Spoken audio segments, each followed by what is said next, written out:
밤바다 위를 천천히 움직이던 유조선 한 척이 갑자기 방향을 틉니다. 목적지는 그대로인데 더 이상 앞으로 나아가지 않습니다.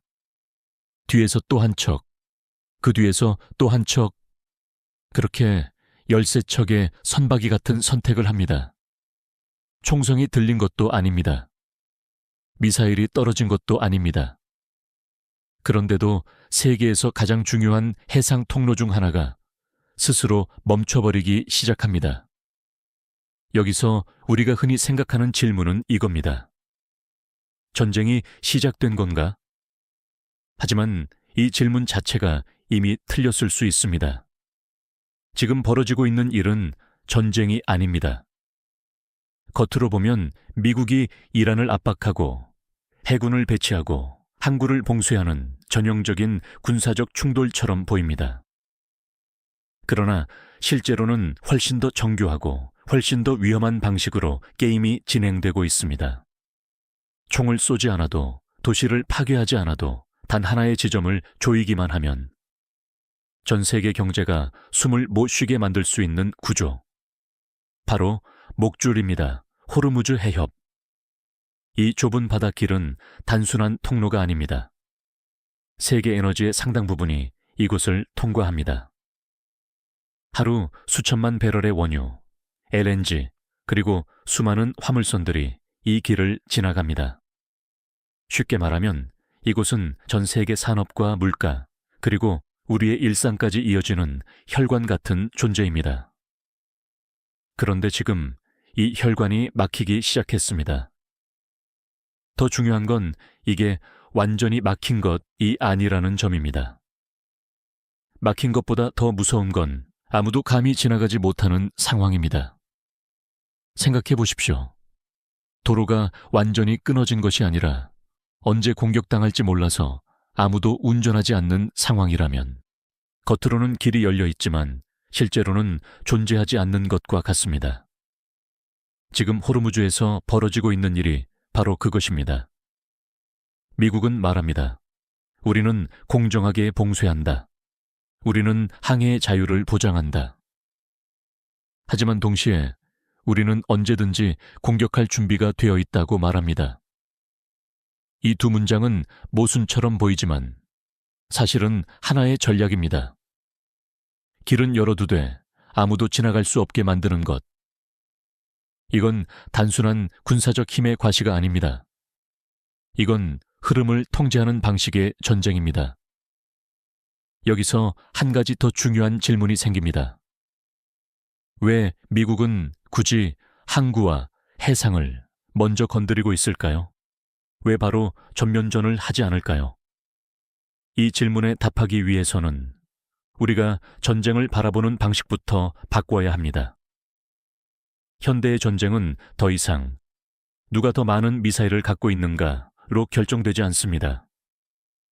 오히려 누가 흐름을 멈출 수 있는가, 누가 상대를 스스로 멈추게 만들 수 있는가, 여기에 달려 있습니다. 그리고 지금 미국은 그걸 정확히 하고 있습니다. 하지만 여기서 더 중요한 사실이 하나 남아 있습니다. 이 목줄은 이란만 조이는 게 아니라는 점입니다. 겉으로 보면 타겟은 이란입니다. 하지만 실제로 이 통로에 의존하고 있는 나라들은 따로 있습니다. 그 중 하나가 바로 한국입니다. 여러분은 이 상황을 어떻게 보십니까? 이게 단순한 중동 분쟁이라고 느껴지십니까? 아니면 더 큰 구조가 움직이고 있다고 느껴지십니까? 이걸 이해하지 못하면 앞으로 벌어질 변화는 단순한 뉴스가 아니라 우리 삶에 직접 들어오는 충격이 될 수 있습니다. 그렇다면 지금 실제로 현장에서 무슨 일이 벌어지고 있을까요? 그리고 왜 아무도 총을 쏘지 않았는데도 세계의 흐름이 멈추기 시작한 걸까요? 그 핵심은 지금 바다 위에서 벌어지고 있는 조용한 선택에 있습니다. 지금 바다 위에서 벌어지고 있는 장면은 생각보다 훨씬 조용합니다.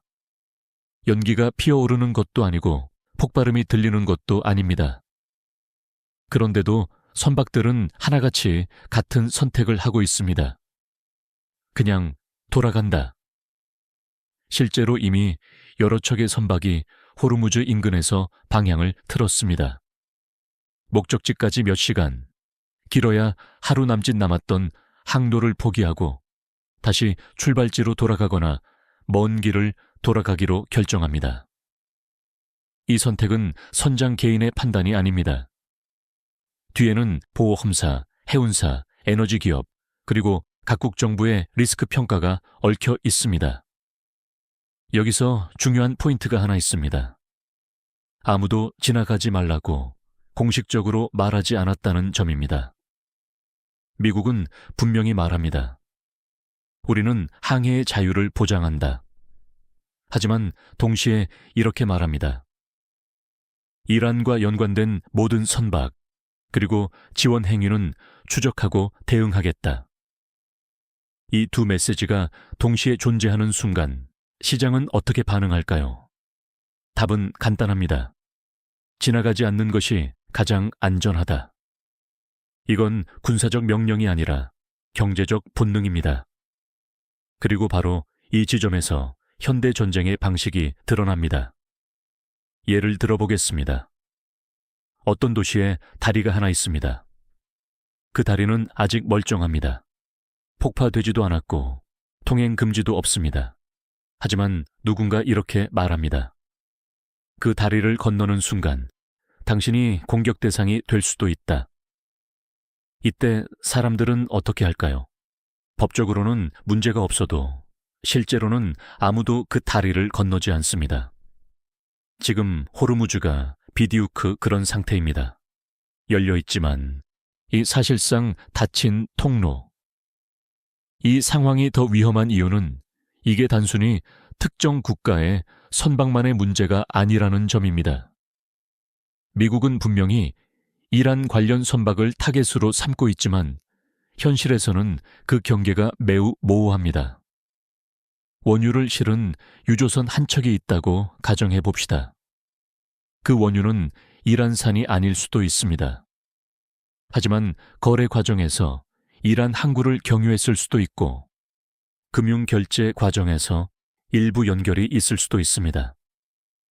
이 순간 그 선박은 어떻게 분류될까요? 안전한 선박일까요? 아니면 리스크가 있는 선박일까요?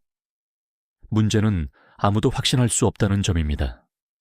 그래서 기업들은 선택합니다. 확실하지 않으면 가지 않는다. 이게 바로 흐름이 멈추는 방식입니다.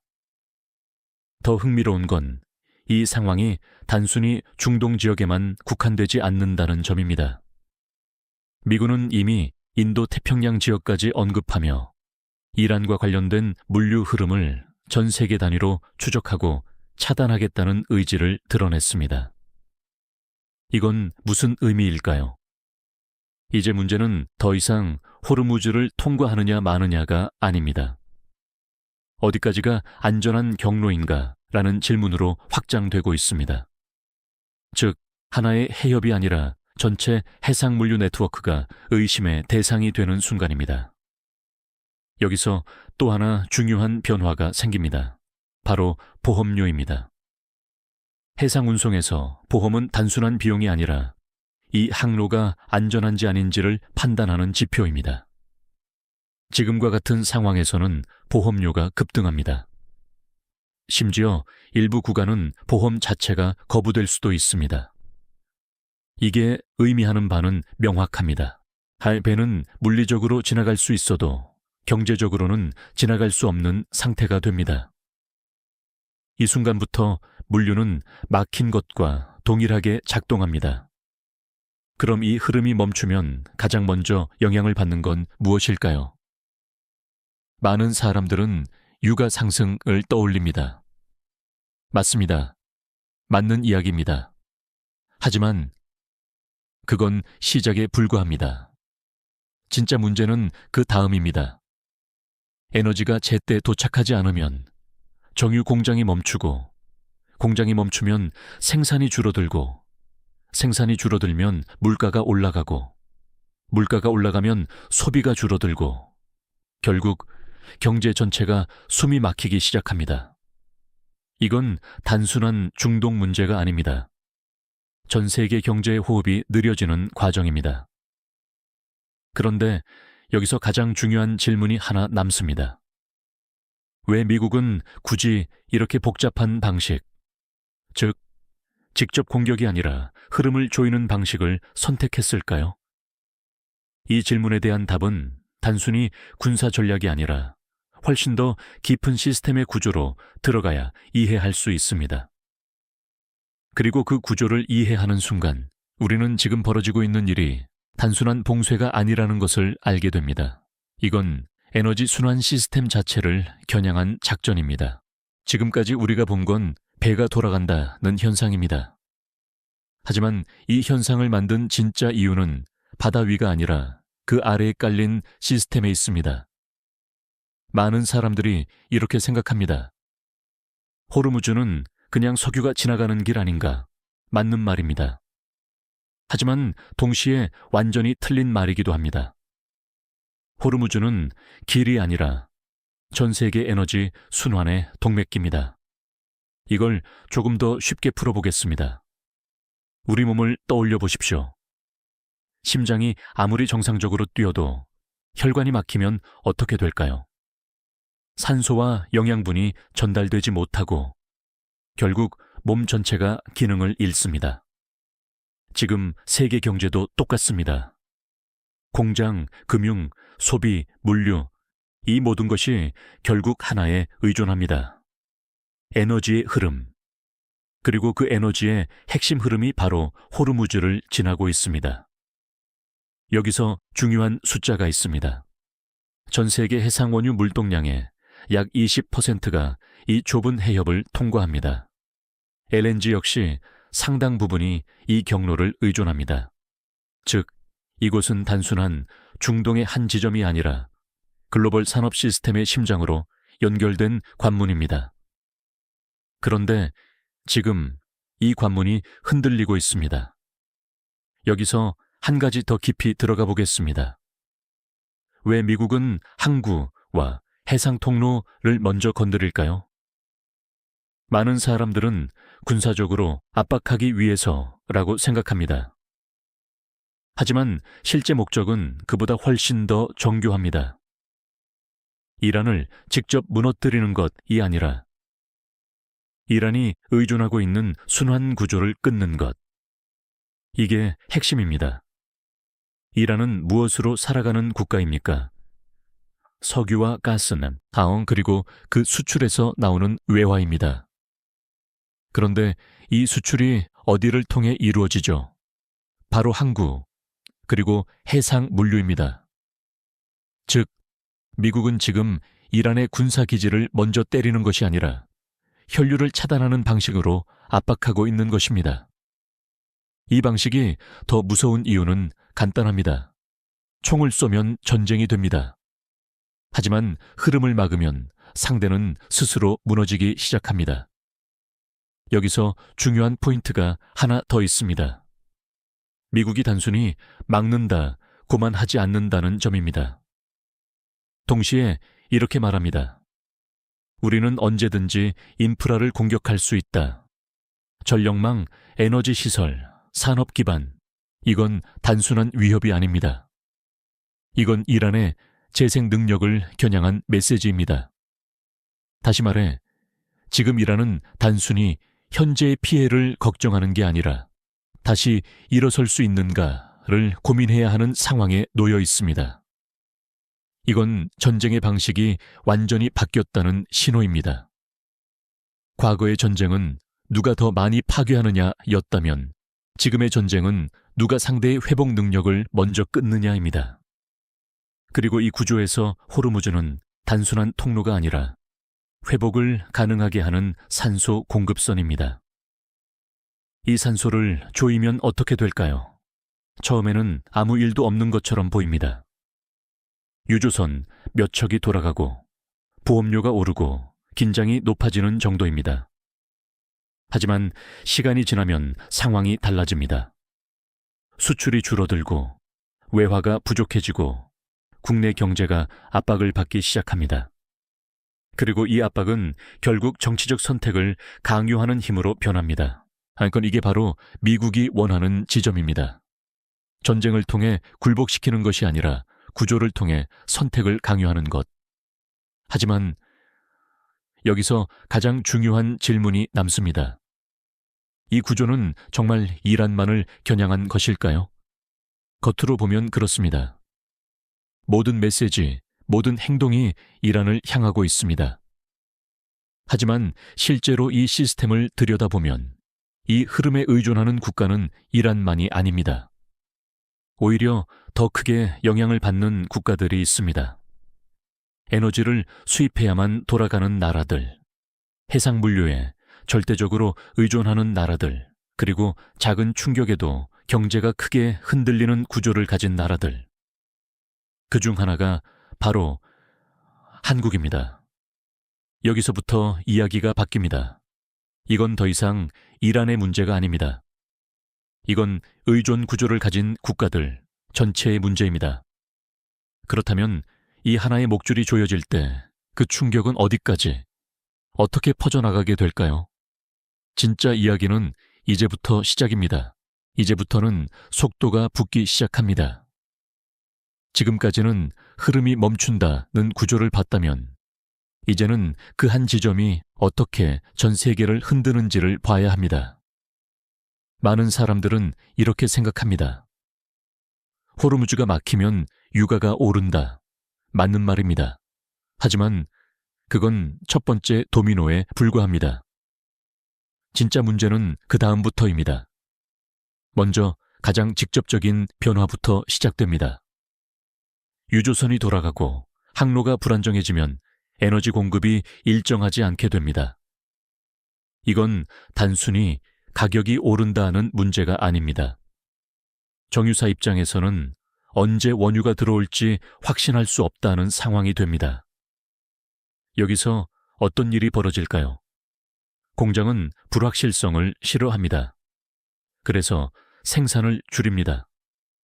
재고를 쌓기 시작하고 투자를 늦춥니다. 이 순간 에너지 문제는 산업 생산의 문제로 바뀝니다. 그 다음 단계로 넘어가 보겠습니다. 생산이 줄어들면 시장에 나오는 제품이 줄어듭니다. 공급이 줄어들면 가격은 오릅니다. 여기서 우리는 흔히 인플레이션이라는 단어를 씁니다. 하지만 이건 단순한 물가 상승이 아닙니다. 이건 흐름이 꼬이면서 생기는 압력입니다. 마치 수도관이 일부 막히면 수압이 이상하게 변하고 어느 곳은 물이 넘치고 어느 곳은 아예 나오지 않는 것처럼 말입니다. 지금 글로벌 경제가 딱 그런 상태로 들어가고 있습니다. 그런데 여기서 끝이 아닙니다. 이건 두 번째 도미노일 뿐입니다. 세 번째 도미노는 금융입니다. 물가가 오르면 중앙은행은 선택을 해야 합니다. 금리를 올릴 것인가 아니면 버틸 것인가. 금리를 올리면 소비가 줄고 기업은 더 힘들어집니다. 금리를 유지하면 물가는 더 오릅니다. 이건 어느 쪽을 선택해도 문제가 되는 구조입니다. 그리고 이 순간 시장은 흔들립니다. 주식시장은 불안정해지고 채권시장은 긴장하고 환율은 요동치기 시작합니다. 여기서 한국 이야기를 하지 않을 수 없습니다. 한국은 어떤 구조를 가지고 있습니까? 에너지는 대부분 수입합니다. 수출로 먹고 사는 경제입니다. 그리고 해상물류에 절대적으로 의존합니다. 이 세 가지가 모두 지금 흔들리고 있는 요소와 정확히 겹칩니다. 이건 우연이 아닙니다. 즉, 호르무즈의 작은 변화는 한국 경제 입장에서는 핵심 세 개의 기둥이 동시에 흔들리는 상황이 됩니다. 여기서 하나씩 짚어보겠습니다. 첫 번째, 에너지입니다.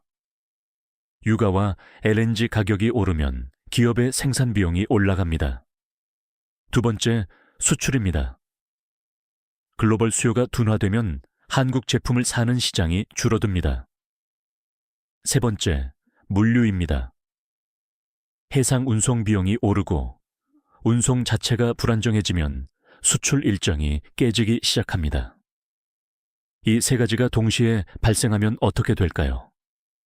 겉으로는 중동 긴장이라는 뉴스지만 실제로는 한국 경제 내부에서 숨이 점점 가빠지는 상태가 됩니다. 여기서 더 무서운 부분이 있습니다. 이 모든 과정은 갑자기 터지지 않는다는 점입니다. 천천히, 그러나 확실하게 진행됩니다. 처음에는 유가가 조금 오르고, 그 다음에는 운임이 오르고, 그 다음에는 기업 실적이 흔들리고, 마지막에는 고용과 소비까지 영향을 받습니다. 이건 마치 서서히 조여지는 목줄과 같습니다. 처음에는 느끼지 못합니다. 하지만 어느 순간 숨이 막히기 시작합니다. 그리고 이 시점이 오면 이미 늦은 경우가 많습니다. 여기서 중요한 질문이 하나 생깁니다. 이 모든 도미노는 이란이 약해서 생기는 걸까요? 아니면 세계 경제 구조 자체가 이런 충격에 취약하게 설계되어 있기 때문일까요? 이 질문에 대한 답이 다음 단계의 핵심입니다. 왜냐하면 우리가 지금까지 봐온 것은 단순한 충돌의 결과가 아니라 이미 존재하던 취약성이 드러나는 과정이기 때문입니다. 그리고 이 지점에서 가장 큰 오해가 하나 드러납니다. 사람들은 지금 상황을 보면서 이란이 밀리고 있다고 생각합니다. 하지만 정말 그럴까요? 혹시 우리가 놓치고 있는 더 큰 약점은 다른 곳에 있는 건 아닐까요? 지금까지 흐름을 따라오셨다면 이쯤에서 대부분은 이렇게 생각하고 있을 겁니다. 결국 이란이 버티지 못하고 무너지는 시나리오 아닌가? 겉으로 보면 맞습니다. 군사력 격차, 산업 기반, 재건 능력, 모든 지표가 미국 쪽으로 기울어져 있습니다. 하지만 여기서 가장 중요한 반전이 하나 있습니다.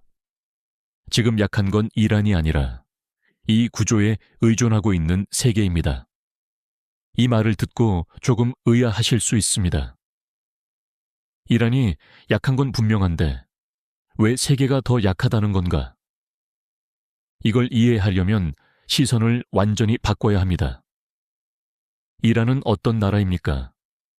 제재를 수십 년간 받아왔고 이미 외부 충격에 대한 내성이 어느 정도 형성된 국가입니다. 물론 경제적으로는 취약합니다. 하지만 동시에 고립된 상태에서 버티는 방법을 알고 있는 나라입니다. 반대로 생각해 보겠습니다. 한국, 일본, 유럽, 이 나라들은 어떤 구조 위에 서 있습니까? 에너지를 외부에서 가져와야 합니다. 해상 물류가 끊기면 바로 영향을 받습니다. 글로벌 시장이 흔들리면 경제 전체가 타격을 받습니다. 즉, 이 국가들은 연결되어 있기 때문에 강한 동시에 연결되어 있기 때문에 취약한 구조입니다. 이게 핵심입니다. 이란은 고립된 약자이고 한국은 연결된 강자입니다. 그런데 아이러니하게도 이 상황에서는 연결된 쪽이 더 큰 충격을 받을 수 있습니다. 여기서 하나 비유를 들어보겠습니다. 두 사람이 있습니다. 한 명은 이미 외부와 거의 단절된 상태에서 살고 있고 다른 한 명은 모든 것을 외부 공급에 의존하며 살아갑니다. 이때 갑자기 공급망이 흔들리면 누가 더 큰 충격을 받을까요? 당연히 두 번째 사람입니다. 지금 세계 경제가 바로 그 두 번째 사람과 같은 상태입니다. 그래서 이 상황은 단순히 이란을 압박하는 전쟁이 아닙니다. 연결된 세계를 시험하는 구조적 압박입니다. 여기서 더 중요한 포인트가 하나 더 있습니다. 미국이 하고 있는 방식은 이란을 완전히 무너뜨리는 것이 아니라 불확실성을 최대화하는 것입니다. 왜냐하면 확실한 전쟁보다 불확실한 상황이 훨씬 더 강력하게 흐름을 멈추기 때문입니다. 유가가 $100로 확정되는 것보다 $80에서 $120 사이를 오가는 상황이 기업들에게는 훨씬 더 큰 리스크입니다. 왜냐하면 계획을 세울 수 없기 때문입니다. 이게 바로 지금의 핵심입니다. 확정된 위기보다 예측 불가능한 상태가 더 위험하다. 그리고 이 불확실성이 길어질수록 기업은 투자를 줄이고 소비자는 지출을 줄이고 경제는 스스로 위축되기 시작합니다. 이건 폭발이 아니라 서서히 식어가는 붕괴입니다. 그런데 여기서 한 가지 더 생각해 볼 부분이 있습니다. 이 구조에서 누군가는 반드시 이익을 봅니다. 모두가 손해를 보는 게임은 거의 존재하지 않습니다. 그렇다면 질문은 바뀌어야 합니다. 누가 손해를 보느냐가 아니라 누가 이 구조를 이용해 이익을 가져가고 있느냐입니다. 에너지 가격이 흔들리면 누가 돈을 벌까요? 물류가 불안정해지면 어떤 산업이 더 중요해질까요? 군사적 긴장이 높아지면 어떤 시장이 커질까요? 여기서 한국을 다시 봐야 합니다. 한국은 분명히 취약한 구조를 가지고 있습니다. 에너지, 물류, 수출 모두 영향을 받습니다. 하지만 동시에 이 구조 속에서 기회를 잡을 수 있는 위치에도 있습니다. 조선업, 방산, LNG 관련 산업, 그리고 글로벌 공급망 재편 속에서의 역할, 즉 한국은 단순한 피해자가 아니라 상황에 따라 수혜자가 될 수도 있는 위치에 있습니다. 이게 두 번째 반전입니다. 겉으로 보면 위기지만 그 안에는 기회가 섞여 있습니다. 문제는 이 기회를 잡을 준비가 되어 있는가입니다. 그리고 여기서 우리는 다음 질문으로 넘어가야 합니다. 이 상황이 앞으로 어떻게 전개될 것인가? 이 목줄은 더 조여질 것인가? 아니면 풀릴 것인가? 그리고 그 과정에서 한국은 어디에 서게 될 것인가? 이제 시간의 흐름 속에서 이 시나리오를 봐야 합니다. 이제 이 상황을 시간의 흐름 속에서 봐야 합니다. 지금까지는 무슨 일이 벌어지고 있는가 였다면 이제는 앞으로 어떻게 전개될 것인가입니다. 많은 사람들은 이렇게 생각합니다. 결국 협상으로 끝나지 않을까? 가능성은 있습니다. 하지만 문제는 그 과정입니다. 결과보다 더 중요한 건 과정에서 어떤 구조가 만들어지느냐입니다. 그래서 우리는 이걸 최소 3단계로 나눠서 봐야 합니다. 첫 번째 단계, 2주, 시간 압박의 시작. 현재 상황에서 가장 중요한 변수는 휴전 기간의 종료입니다. 이 2주라는 시간은 단순한 휴식 기간이 아닙니다. 이건 양측 모두에게 주어진 최종 선택 전 카운트다운입니다. 이 기간 동안 미국은 무엇을 하고 있을까요? 군사력을 재배치하고 해상 통제를 강화하고 동시에 메시지를 계속 던집니다. 우리는 준비되어 있다. 선택은 당신들에게 달려 있다. 겉으로 보면 협상입니다. 하지만 실제로는 압박을 극대화하는 준비 단계입니다. 이란 입장에서는 선택지가 점점 줄어듭니다. 시간이 지날수록 경제 압박은 커지고 군사적 리스크는 높아집니다. 여기서 중요한 포인트가 하나 있습니다. 이 시점에서는 아직 아무것도 터지지 않는다는 점입니다. 하지만 바로 그게 핵심입니다. 불확실성이 유지되면서 시장과 물류는 계속 위축됩니다. 이건 조용한 압박입니다. 두 번째 단계, 3개월, 구조의 균열. 만약 협상이 실패하거나 지연된다면 이제 상황은 완전히 달라집니다. 3개월 정도가 지나면 단순한 긴장이 아니라 구조적인 변화가 나타나기 시작합니다. 먼저 에너지 시장입니다. 유가와 LNG 가격은 단순 상승이 아니라 불안정한 변동성 구간에 들어갑니다. 기업들은 장기 계약을 맺기 어려워지고 단기 시장에 의존하게 됩니다. 이건 매우 위험한 신호입니다. 왜냐하면 에너지라는 건 지금 필요한 것이 아니라 미리 확보해야 하는 것이기 때문입니다. 다음은 물류입니다. 해운사들은 항로를 재조정하기 시작합니다. 호르무즈를 피하거나 더 긴 경로를 선택하거나 위험 프리미엄을 반영한 새로운 가격 구조를 만듭니다. 이건 단순한 우회가 아닙니다. 글로벌 물류 지도가 바뀌기 시작하는 순간입니다. 그리고 여기서 한국이 등장합니다. 한국은 세계적인 조선 강국입니다. LNG 운반선, 유조선, 특수선박. 이런 변화가 생길수록 수요가 증가할 수 있는 산업입니다. 또한 방산산업 역시 마찬가지입니다. 긴장이 높아질수록 국가들은 더 많은 무기를 원합니다. 즉, 이 단계에서는 한국이 충격을 받으면서 동시에 기회를 얻는 구조가 형성됩니다. 하지만 여기서 끝이 아닙니다. 세 번째 단계, 1년. 새로운 질서의 시작. 이 상황이 1년 이상 지속된다면 이건 더 이상 위기가 아닙니다. 새로운 기준이 됩니다. 사람들은 적응하기 시작합니다.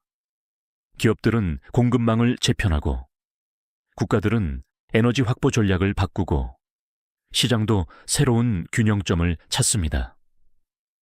이 과정에서 무엇이 바뀔까요? 첫째, 에너지 흐름이 재편됩니다. 특정 지역 의존도가 줄어들고 대체 경로와 대체 공급원이 부상합니다. 둘째, 이 물류 구조가 달라집니다. 가장 빠른 길이 아니라 가장 안전한 길이 기준이 됩니다. 셋째, 국가 간 관계가 재정렬됩니다. 에너지와 물류를 중심으로 새로운 동맹과 협력이 형성됩니다. 그리고 여기서 한국의 위치가 결정됩니다. 한국은 이 변화 속에서 새로운 중심으로 올라설 수도 있고 아니면 더 큰 압박을 받는 위치로 밀려날 수도 있습니다. 이건 자동으로 결정되지 않습니다. 선택의 문제입니다. 여기서 가장 중요한 질문이 남습니다. 이 모든 시나리오 속에서 한국은 어떤 전략을 선택해야 할까요? 에너지 의존도를 줄이는 방향인가? 아니면 글로벌 네트워크 속에서 더 깊이 들어가는 방향인가? 위기를 피할 것인가? 아니면 그 안에서 기회를 잡을 것인가? 이 질문은 단순한 경제 문제가 아닙니다. 국가 전략의 문제입니다. 그리고 바로 이 지점에서 우리는 마지막 질문과 마주하게 됩니다. 이 상황을 우리는 위기로 봐야 할까요? 아니면 기회의 시작으로 봐야 할까요? 이제 속도를 조금 늦춰보겠습니다. 지금까지 우리는 하나의 흐름을 따라왔습니다. 유조선이 돌아서기 시작했고, 보이지 않는 압박이 해상 통로를 조였고, 그 결과 에너지, 물류, 금융, 그리고 한국 경제까지 연결된 도미노를 확인했습니다. 그리고 이제 마지막으로 남은 질문은 이것입니다. 이 모든 것이 결국 무엇을 의미하는가? 많은 분석은 여기서 멈춥니다. 유가가 오를 것이다. 중동 긴장이 지속될 것이다. 세계 경제가 불안정해질 것이다.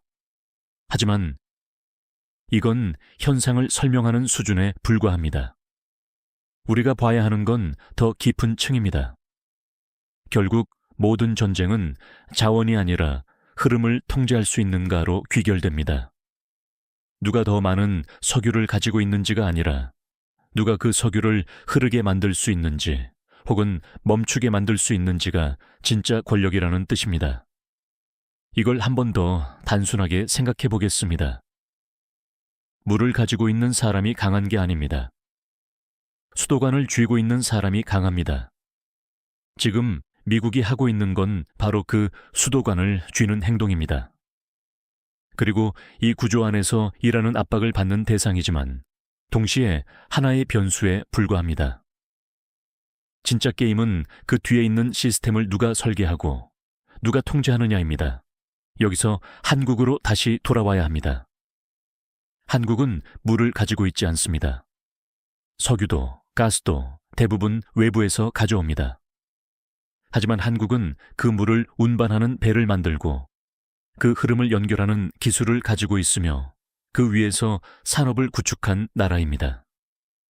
이건 약점이자 다리 동시에 기회입니다. 문제는 단 하나입니다. 이 구조를 이해하고 대응하느냐, 아니면 그대로 노출되느냐. 지금 상황을 단순한 뉴스로 보면 우리는 항상 뒤늦게 반응하게 됩니다. 하지만 이걸 구조로 보면 우리는 미리 움직일 수 있습니다. 그래서 이 영상의 핵심은 하나입니다. 지금 벌어지는 일은 중동의 문제가 아니라 흐름을 통제하는 시대의 시작이다. 이걸 이해하는 순간 뉴스의 의미가 완전히 달라집니다. 여기서 여러분께 하나 묻고 싶습니다. 지금 이 상황에서 한국은 어떤 선택을 해야 할까요? 단순히 안정만을 추구해야 할까요? 아니면 위험을 감수하고 새로운 흐름 속에서 기회를 잡아야 할까요? 이건 단순한 경제 판단이 아니라 국가의 방향을 결정하는 문제입니다. 여러분이 정책을 결정하는 위치에 있다면 어떤 선택을 하시겠습니까? 이런 구조를 계속해서 보고 싶다면 구독과 좋아요로 함께 해주시고, 다음 영상에서는 이 흐름 속에서 실제로 돈이 어디로 움직이고 있는지, 그리고 어떤 산업이 가장 먼저 반응하는지를 더 깊이 파고들겠습니다. 왜냐하면 지금은 단순한 위기가 아니라 새로운 기회가 시작되는 초기 단계일 수도 있기 때문입니다. 그리고 그 기회를 먼저 보는 사람과 나중에 알게 되는 사람의 차이는 생각보다 훨씬 크게 벌어집니다.